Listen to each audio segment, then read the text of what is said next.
Look, Squid Game wasn't just a show, it actually happened in real life.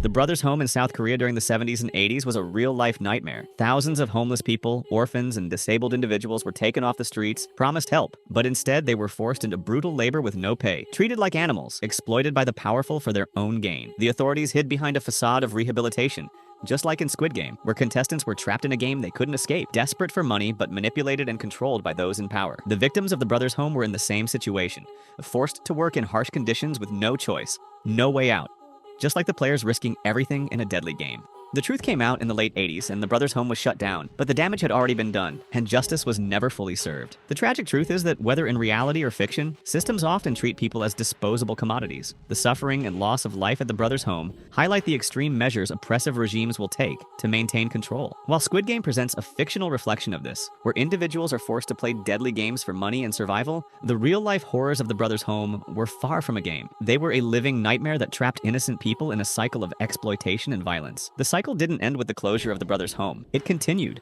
with the same forces of greed and power still hiding behind systems that pretend to care. People are still asking how many other places like this are out there, how many others are still suffering in silence, and how many more will fall victim to these hidden systems of control. But the real question is, how much longer will we allow this to continue?